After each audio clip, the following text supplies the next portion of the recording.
King Arthur, Legend of the Sword is directed by Guy Ritchie and stars Charlie Hunnam and Jude Law, as this is a story about King Arthur in the King Arthur universe.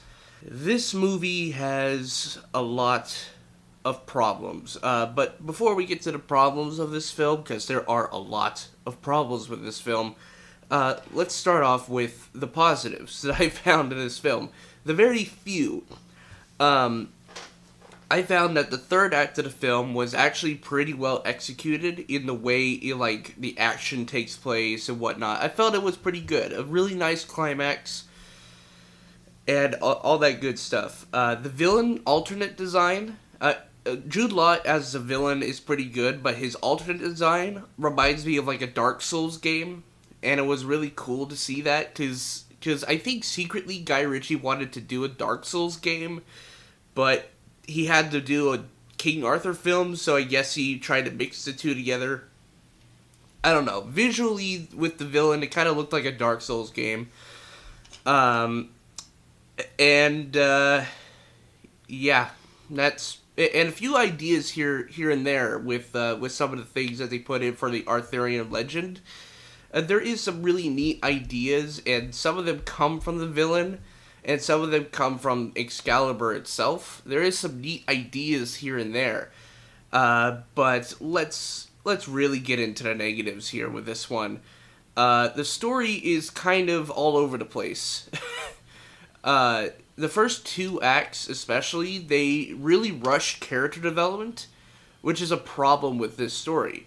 Because King Arthur should be a story about a hero's journey, but it does it in a way that feels rushed. And it has an inconsistent sort of pace as well.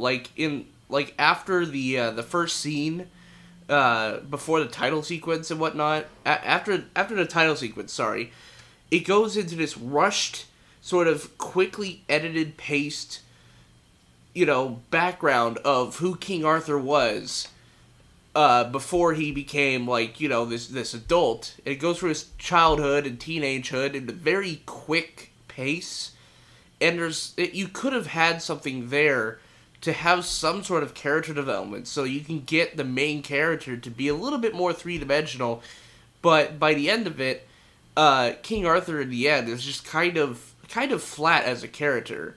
There's almost no character development other than the fact that he's being pushed to get to his sword, and he's shown these things that could happen if his uncle if he doesn't do anything about what his uncle is doing, and that's the only sort of thing that causes him to get into the form. He doesn't really decide things for himself. He's kind of pushed into that frame of being the hero, and that's not good character development. It's not a good protagonist, and it kind of makes King Arthur feel like a weak character. Another thing I found in this film is that there is some really bad line delivery in this one, and particularly I want to talk about the mage. The mage in this film is so monotone that it rivals Anakin Skywalker from Attack of the Clones. It's the most stilted acting I've ever seen in a King Arthur film, ever. And it's just sad. It's really sad to me how you can have all this mythology and whatnot, but get squandered by, an overcrowded script and really lazy acting, like the one I mentioned here. And it's just sad. I'm a huge fan of Arthurian lore, and I believe wholeheartedly there could be a franchise for King Arthur. It's just with this one, it just doesn't... It feels like part of it is rushed, and the editing of the second act of this film is kind of off. There's typical Guy Ritchie sort of things that he does with some of the faster editing and whatnot.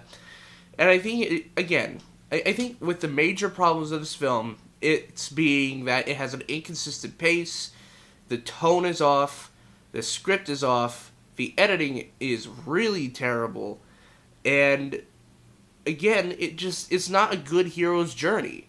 And that relates back to the script, I know, But there's so many problems with this movie that I don't know if any sane person really wants to go see it.